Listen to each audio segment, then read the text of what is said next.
How was the flight, Jim? Lousy. How's an overnight flight ever good?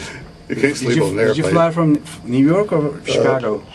Washington Dulles to Munich to here. Oh, it's a long way. I used to fly to Chicago directly. There's a direct flight of Turkish Airlines. They don't have one from Washington. As you know, for a chain smoker, smoking an airplane is difficult now. The way you have to do it, I always take an aisle seat so that one leg can stretch. Then you do not fasten your seatbelt, so the stewardess has to come and give you some personal attention. You just clutch the handlebar and say, "Take me home, Jesus. Take me home, Jesus." This is this your first flight? Take me home, Jesus. How can I help you, sir?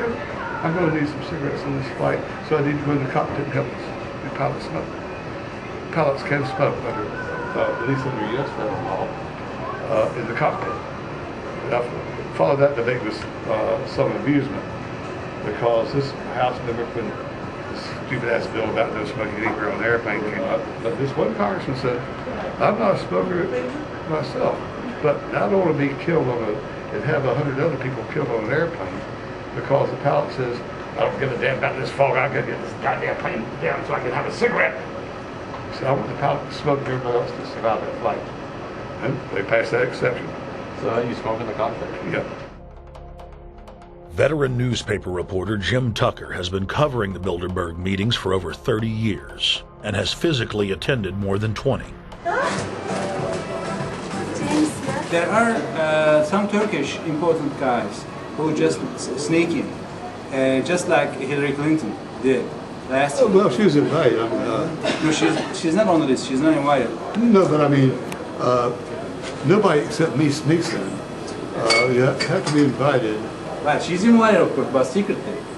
She was not in the inviting list. So there will be some more than these guys. There will be the Prime Minister probably. There will be the Minister of Foreign Affairs.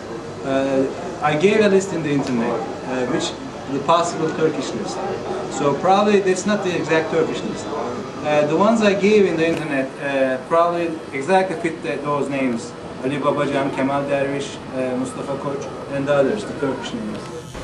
Bilderberg toplantılarının 55.si bu yıl İstanbul'da yapılıyor. 3 gün sürecek toplantıya çeşitli ülkelerden hükümet, finans, eğitim ve iletişim alanında üst düzey 135 kişi katılıyor. Orta Doğu'daki sorunlar, Irak, İran, Afganistan ve bölge sorunlarının tartışılacağını zannediyorum. Aynı şekilde Türkiye'den Devlet Bakanı Ali Babacan, eski Dışişleri Bakanı Hikmet Çetin, Kemal Derviş, TÜSİAD Başkanı Arzuhan Doğan Yalçın da, Koç Holding Yönetim Kurulu Başkanı Mustafa Koç, Cengiz Çandar ve Mehmet Ali Birant da toplantıya katılanlar arasında. İspanya Kraliçesi Sofia, Belçika Veliaht Prensi Philip'le Avusturya Başbakanı Alfred Gusenbauer, eski Amerikan Dışişleri Bakanı Henry Kissinger toplantıda yer alan isimler arasında. Toplantı için seçilen Ritz-Carlton Oteli ve çevresinde geniş güvenlik önlemleri alındı.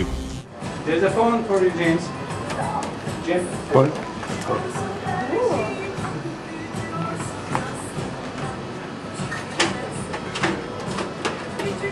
The check is in the mail.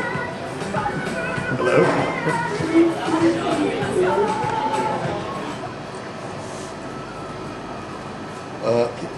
Yes, traditionally, all the guys chasing Bilderberg will be meeting here at this bar in the evenings about 4 or 5 o'clock comparing notes. So just join us and we can do it then.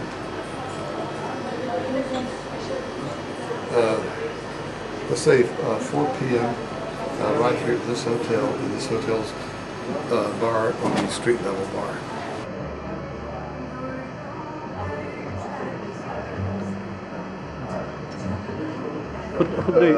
Who do you think it will be a big surprise appearance this year?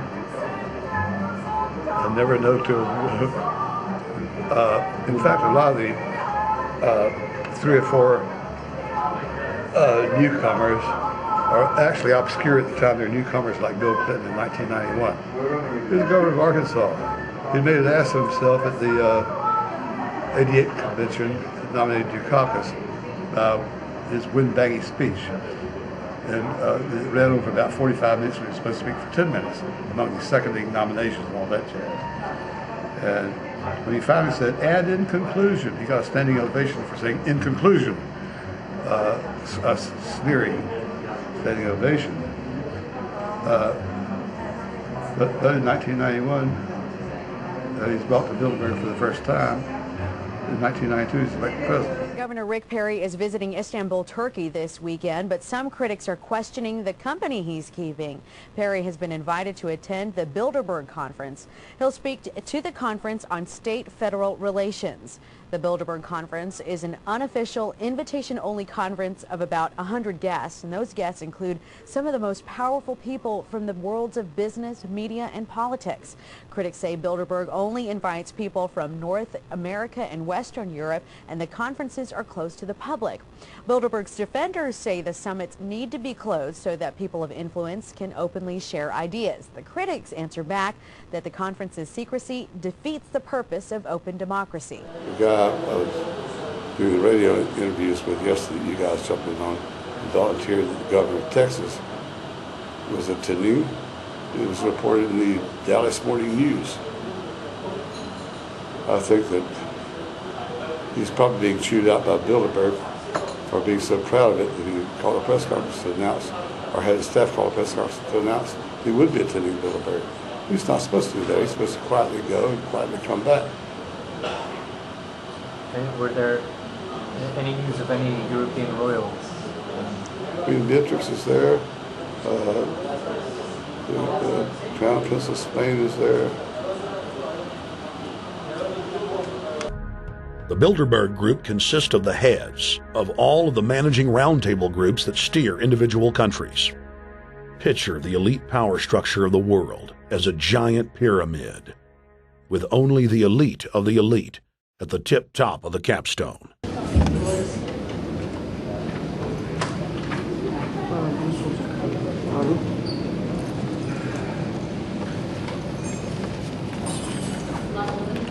Begins tomorrow, Friday. And those kids do work hard. They'll typically have a breakfast at 7 and their first meetings at 8. They don't sleep late either. In fact, I guess a lot of millionaires get up early. I remember one time calling up David Rockefeller in his hotel room. I was able to filter this included their what rooms they were staying in. So if I knew to ask for room such and such, I'd get through. I thought I was probably talking to his valet, asked if I could speak to Mr. Rockefeller. For just a moment, I recognized he's a very busy man. He said a very sweet voice, "This is he speaking." And I explained that I worked for, excuse me, a high official of the Defense Department, and he was unable to hear everything that Cheney, who was then Secretary of Defense, said about maintaining troops in Europe at the end of the Cold War. With the Cold War over, he did stress that the Americans troops would stay with NATO. Typically, on the first day, there'll be a lot of armed uniformed guards setting up their sawhorses. Then a lot more armed guards later. In Germany, they deployed the army. Now, in fairness to Bilderberg, since $1 million is pocket change, they do reimburse local governments. In the case of Germany, the military, for the cost, and the local police back up the armed guards. Then you have the CIA men in plain clothes detail behind them when they're in full swing, in full operation. So it becomes quite conspicuous. They will seal off the resort. No people who are not Bilderberg can come in. They'll be stopped by armed guards. That's interesting. So how close do you think we can get to the site? A lot of it is luck and happenstance. I've been inside a few Bilderberg meetings. That was about 40 pounds 20 years ago.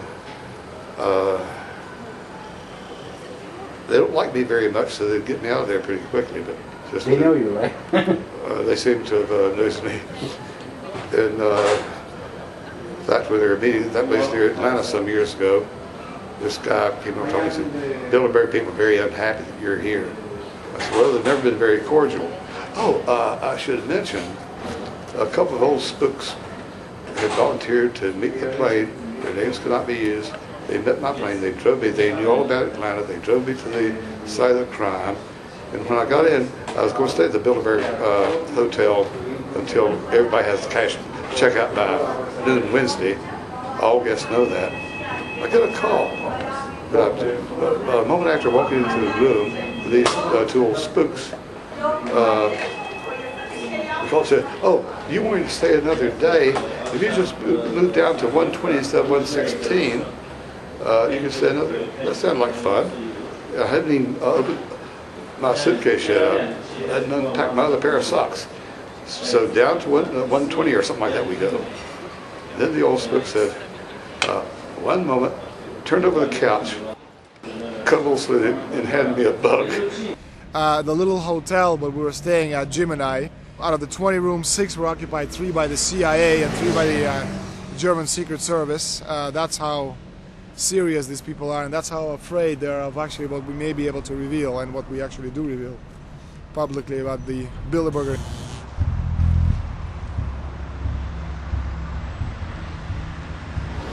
This is the global government. They are setting the world agenda. Inside right now, they're deciding on whether or not there will be a war with Iran. They're deciding whether or not taxes will increase, whether oil prices will be suppressed or increased. There's much more on the agenda that we'll be finding out in the fullness of time. But those are 3 items that are heavy on their list this year. The decisions that these people take, again, they not only decisions affect business community, they affect politics, business, environment, across the entire spectrum. And these decisions are made and taken by a very elite group of people behind closed doors this year at the Brook Street Hotel. We are not privy to these decisions. We're not allowed to know what they're talking about. But we'll definitely feel the consequences of these decisions over the next 12 months when events which apparently by accident seem to happen, in fact, have been planned right here this year at Brook Street Hotel.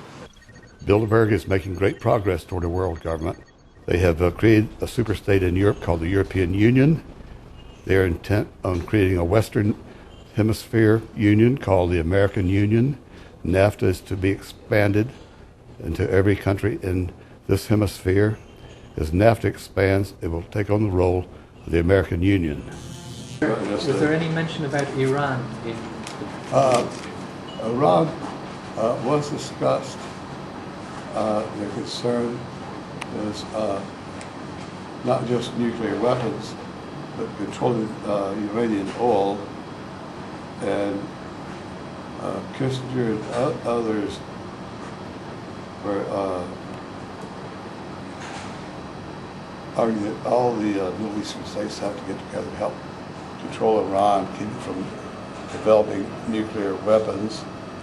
Underlying all of this is Iran's rich supply of oil, which you cannot captivate on because of its archaic system of exploiting oil. But the oil is there, it's its greatest asset. They're suggesting that if it's necessary to make a military strike against Iran, it only be airstrikes at specific targets where they are suspected of doing nuclear research and working toward nuclear weapons. No on-the-ground attack, no boots on the ground. Well, our thought was that tomorrow morning, quite often on Wednesday afternoons, we saw horses go up and a few guards at this fence to tell people those hotels where you can't come in. Stop you at the gate. Then I guess much friskier on a Friday when the security gets real deep with the plainclothes security behind the armed security. In Germany they use the military. The lady, along with the local cops. The lady said that there would be a talk of Henry Kissinger tomorrow at 2 p.m. Where was that? There will be a talk of Henry Kissinger tomorrow at 2 p.m. So Really? Yeah. So you should shoot that too for 3 days. Where Kissinger goes after his speech might be fun to follow. But the Thursday is not really a big, busy day for Bilderberg. Friday is. In the Middle East, we live in a different world. The nations do not represent historic entities in the same sense the European nations did. Turkey, of course, does, and Iran, in a considerable extent, does. But in the region in between, the borders were drawn by the victors of World War I on the basis, largely, of what would facilitate their influence. So therefore, the identities of these countries and of their borders can be challenged more easily. What we in America call terrorists are really groups of people that reject the international system, and they are trying to regroup it. A radical Islamic fundamentalist kind. Interviews you saw with Henry Kissinger, the speech he made the day that Bilderberg was getting together, directions, is exactly what he said at Bilderberg. Although, of course, in delivering a speech, he may have varied something, he may have interjected a joke or whatever. But if you paraphrase and not quote directly, you're safe in reporting. That was what Kissinger said to Bilderberg. One cannot say one should end the war in Iraq as if it were a national problem. What is the war in Iraq affects all surrounding countries. I have disagreed with those who urge immediate withdrawal from Iraq, because I believe that that would move the crisis into the neighboring countries. The discussion is, as I pointed out before, largely on the issue, how do we end our commitment in Vietnam, in Iraq? But Vietnam was a different kind of issue. Vietnam was an episode in the Cold War. The problem in Iraq is that there is no government that controls its entire territory. So at the end of the day, the outcome in Iraq will depend on something that a German philosopher, Immanuel Kant, wrote at the end of the 18th century. He said, someday there will be universal peace. The only question is whether it comes about through human insight or whether it comes about because through a series of catastrophes of such a magnitude that people are so exhausted that they have no other choice. Through a series of catastrophes of such a magnitude that people are so exhausted that they have no other choice. Today, America would be outraged if UN troops entered Los Angeles to restore order, referring to the 1991 LA riot. Tomorrow, they will be grateful. This is especially true if they were told that there were an outside threat from beyond, whether real or promulgated, that threatened our very existence. It is then that all peoples of the world will plead to deliver them from this evil. The one thing every man fears is the unknown. When presented with this scenario, individual rights will be willingly relinquished for the guarantee of their well-being granted to them by the world government. Dr. Henry Kissinger, Bilderberg Conference, Evian, France, 1991. Because Turkey as a state is still, in some respects, a more national unit, so that the change Turkey has to make in entering Europe is bigger than the European states have had. But it does not change the importance, because all the countries are in the process of going from where they were to where they had never been. Well, Turk Bilderberg said he dislikes being, for his country to be portrayed as, quote, begging, quote, for EU membership. And he pointed out that many Turks oppose yielding sovereignty to the United Nations, to the European Union. Henry Kissinger made a strong plea for Turkey's admission to the European Union, and of course Germany and France still object. There is a new element in international relations, that a number of issues have come up that no state, no matter how large and powerful, even including the United States, can possibly deal with by itself, like environment, global warming, energy, and above all proliferation, must be dealt with on a global basis. The controllers also talked about exploiting the public's fears of climate change to push a continent-wide tax to fund the new government.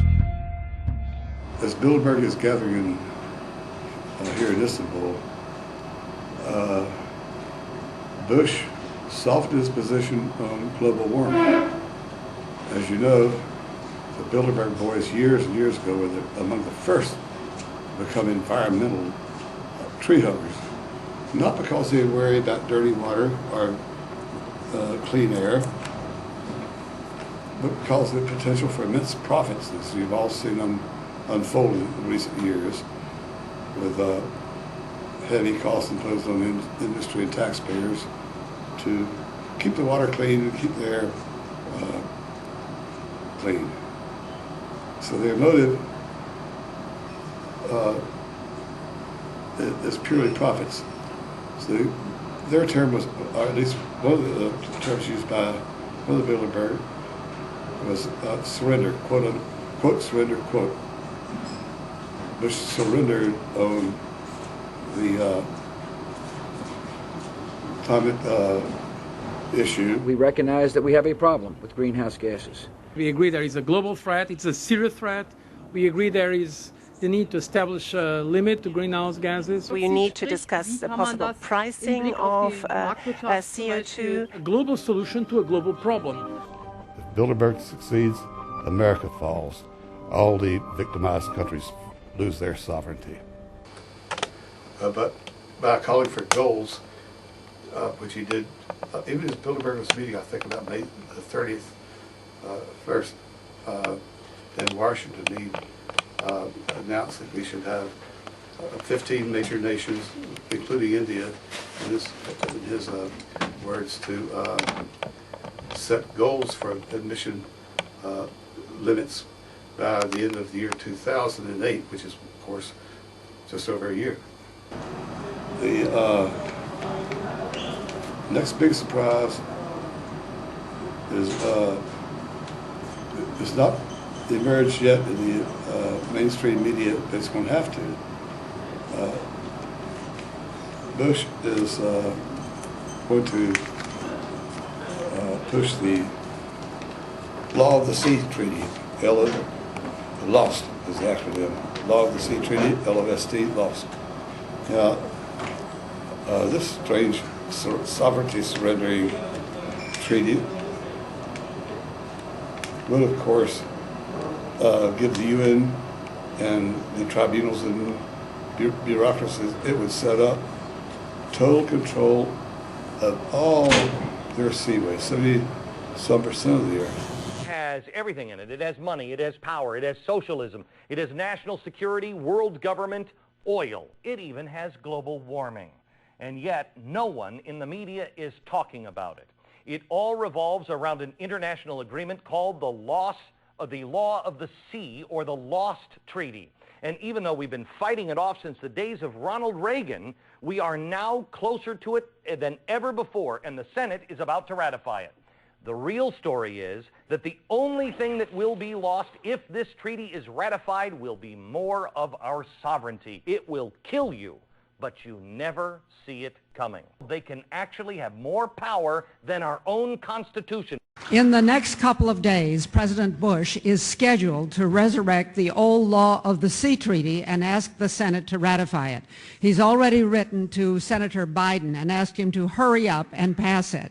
Now, this is the same treaty that Ronald Reagan rejected 25 years ago. He was so angry about this attack on our sovereignty that he fired the State Department personnel who had negotiated the treaty under the Carter administration. One of the original creators of this treaty was a public supporter of one world government. She was a woman who saw Lost as a trial balloon for developing a, quote, common global constitution. We must wake up. The killers are inside the house.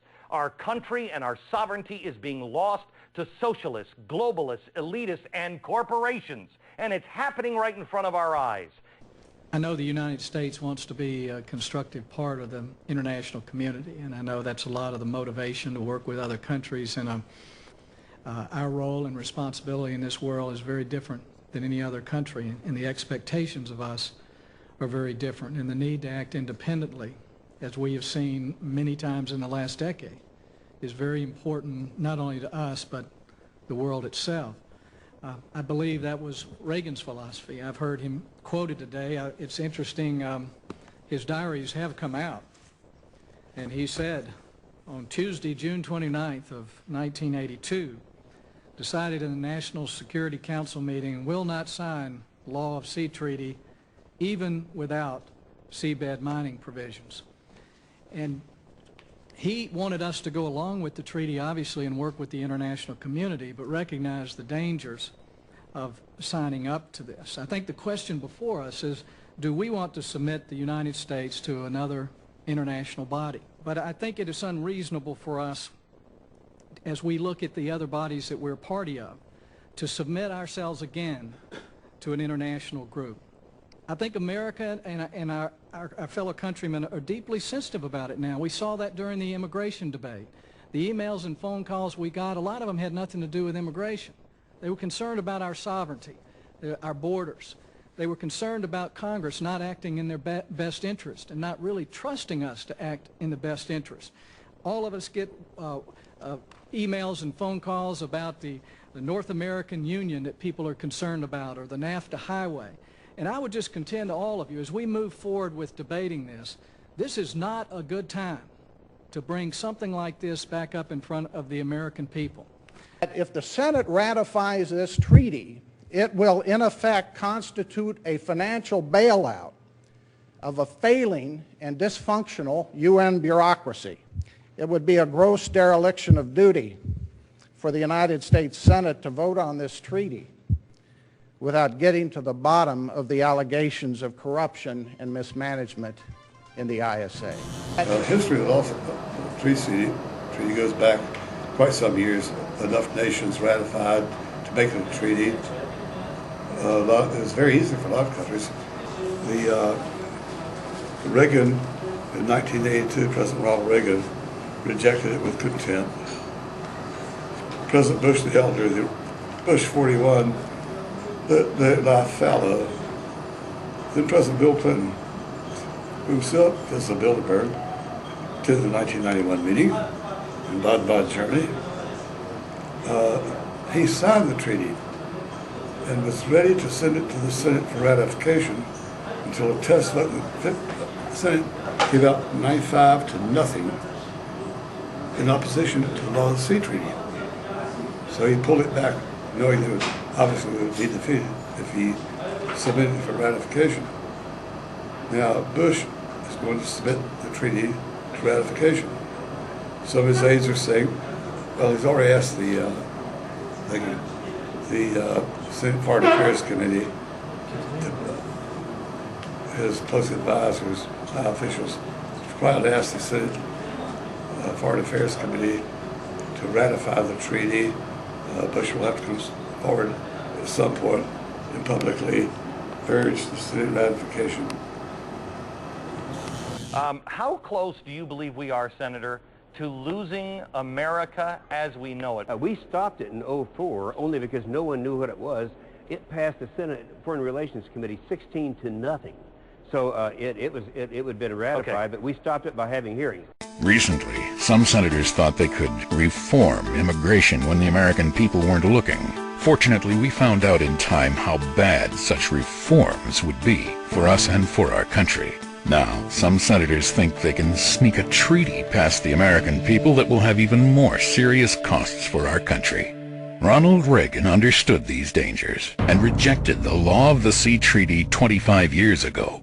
Now, it's time to tell your senators to reject it too. I have some real concerns about the treaty, and almost all of them revolve around the fact that it does have a binding, or has several binding dispute resolution mechanisms. As I read it, they try to choose the arbitrators, and if they can't, somebody else, the king of the law of the sea land, chooses 3 of the 5 arbitrators. Isn't that the case? The glass in the Law of the Sea Convention is neither half, it's not all full and it's not all empty. We would try to be very careful on that. As to the arbitration, what you describe is correct. And there, the appointing authority, if agreement couldn't be reached, would be the Secretary General of the United Nations. I think that is a recipe for disaster for us. This treaty would set up an international tribunal headquartered in Hamburg, which would resolve disputes and be superior to our own Supreme Court. It would be anti-American, like these other tribunals, such as the World Trade Organization. Unfortunately, the Bush administration is using the United States Navy to lobby for this treaty. Now, don't pay any attention to what they say. You know we have civilian control of the military. There's no way the Navy can oppose a Bush policy. They're trying to tell us that they need this treaty to do what the Navy has to do. This is an insult. Our American Navy can go anywhere we want on the high seas, and we don't need to ask some international authority. And there is a separate Article 213, which is entitled Enforcement with respect to pollution from land-based sources. If everything about land-based pollution is purely feel-good, hortatory, why would there be an article entitled Enforcement with respect to pollution from land-based sources? Many of the pollution provisions of the treaty are what we call framework provisions. It's what I mean when I call the convention a constitution for the oceans. But again, it seems odd to put a feel-good provision like that with the title Enforcement with respect to pollution from land-based sources, because this treaty does have enforcement mechanisms. And I just have one article here. It's titled Potential Causes of Action for Climate Change Damages in International Fora, the Law of the Sea Convention. And he says, the United Nations Convention on the Law of the Sea is a promising instrument through which such action might be taken, given its broad definition of pollution to the marine environment and the dispute resolution mechanisms contained within its provisions. I'm just confused. We know there's already creeping jurisdiction within the authority of this treaty. We've seen that they claim jurisdiction on land pollution in Great Britain. And we know what happens when we turn authority over to a third party, that what we think is their mission will soon be greatly expanded all over the world to the disadvantage of the United States. These proliferating bureaus with their thousands of regulations have cost us many of our constitutional safeguards. Whether we believe in our capacity for self-government or whether we abandon the American Revolution and confess that a little intellectual elite in a far distant capital can plan our lives for us better than we can plan them ourselves. And regardless of their sincerity, their humanitarian motives, those who would trade our freedom for security have embarked on this downward course. Obviously, you're surrendering a great deal of sovereignty, and Bilderberg is gloating over that. what tremendous pressure must be involved to make a man alienate his own party more than he already has. The Republican base is already angry about high deficits, stupid spending. Many are opposed to the invasion of Iraq. That's not 100% of the so-called conservative base of the Republican Party. But this will really outrage the Republican base when it is forced into the mainstream media, as it will have to be if he succeeds. So obviously Bilderberg considers this a great triumph. And ask the president not to submit the law of the sea treaty. And if he does, it will diminish whatever he has left of conservative support in this country. This is the first time now the UN will be able to actually levy a tax. Is that true? Yeah, what it is the law of the sea treaty, I think, is the greatest single raid on our sovereignty in my lifetime anyway. It is global socialism. It is world government. It is worse than the United Nations. This International Seabed Authority would have the power over 9/10 of the world's surface. It would have sovereign control over all the riches at the bottom of the oceans. It would have the power to impose an international tax disguised under the words assessments, fees, and permits.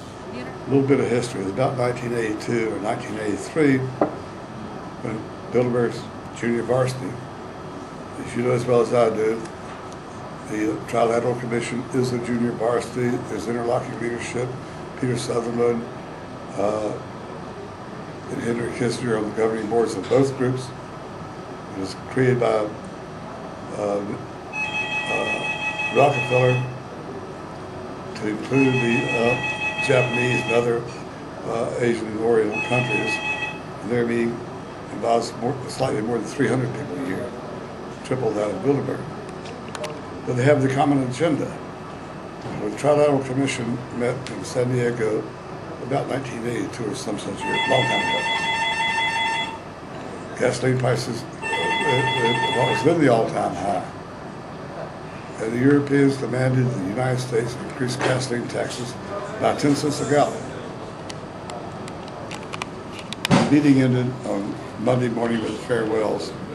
On Tuesday morning, the Washington Post had an editorial calling for tax on gasoline to be raised by 10 cents.